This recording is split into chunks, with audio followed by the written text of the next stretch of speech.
In this particular session, we are discussing that how can we implement two stacks onto one array. Only one array will be there, two stacks will get implemented onto that array. So how can we? So here is my suggestion. So let us suppose the name of the array is STK. So there is a shorter version of stack, okay, STK. So here the location numbers are ranging from 1, 2, 3 up to n number of locations. And n, I'm just writing this one as max stack.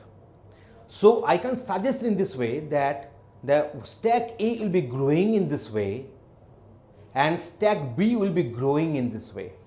In this way, the stack A and stack B will be having their allocations in on the same array. Okay. So this is my stack A and this is my stack B, and it is the pointing top will be known as the top A and here it will be known as the top B. So stack B top B and stack A top A. So in this way they are getting organized. Okay. Now how many algorithms we are supposed to write? We are supposed to write push A pop A for stack A and push B and pop B for stack B. While pushing operation, I shall have to check whether the stack is having some space for insertion or not. So I shall have to check the overflow condition. Overflow condition will be satisfied, that means all contents, all the locations of this array will get filled up by stack A or stack B or both. It can have three different case studies. Case study number 1. Say top A or the stack A has got filled up only 3 locations and from here stack B has got filled up all the rest locations. So top B will be at the 4th place and top A will be at the 3rd place. So that means whenever top A plus 1 is equal to top B, that means overflow condition has taken place. Otherwise, if stack A has completely filled up this total array content, in that case top A will be equal to max stack. So that is another condition for satisfying the overflow condition. Okay, now in case of stack B, if it has filled up the full array content, all array locations, then in that case top B will be equal to 1 in that case. So there are 3 situations where the stack can occupy all locations of this array. Okay, now let us go for the push A. So that is my push A algorithm. So here we are having the stack array, top A, top B, item and max stack. If top A plus 1 is equal to top B or top A is equal to max stack or top B is equal to 1. So I have discussed all of them. Just now I have discussed all of them, that what are the 3 conditions can arrive for the overflow condition check.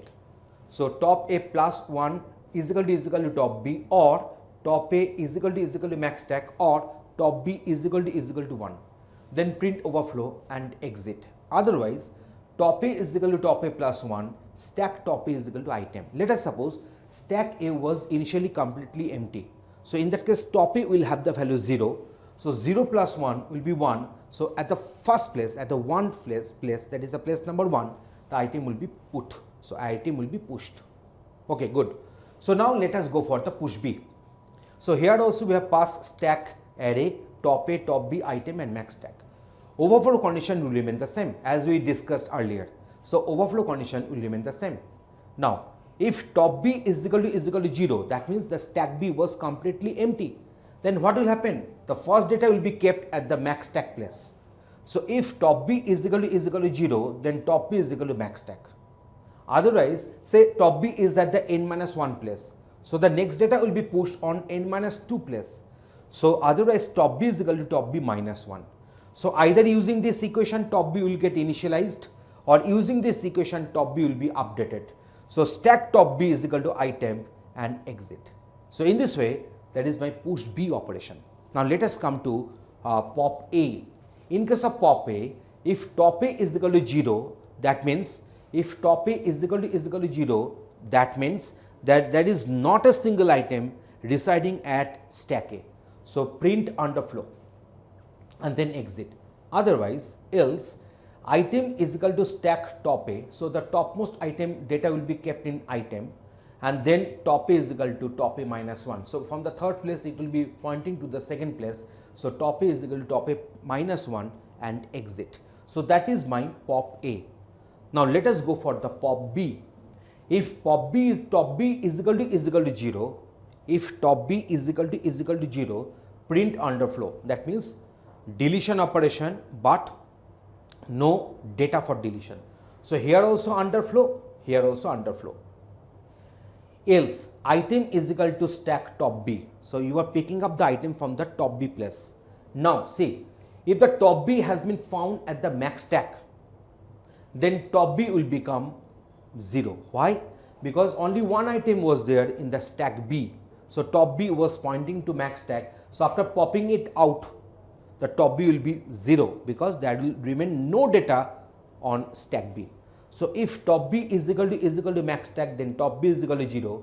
Otherwise, if top B is pointing to this particular location as it was doing here in this diagram, after popping out this particular data, now top B will be pointing to n-1. How to reach from n-2 to n-1? That is top B is equal to top B plus 1. So top B is equal to top B plus 1 and then exit. In this way, I can also write the pop B algorithm for the stack B.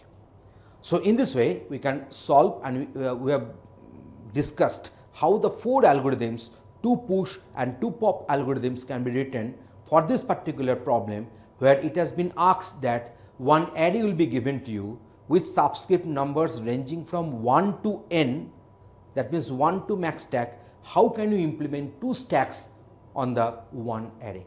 So I have discussed everything. I think you are getting this logic, and thanks for watching this video.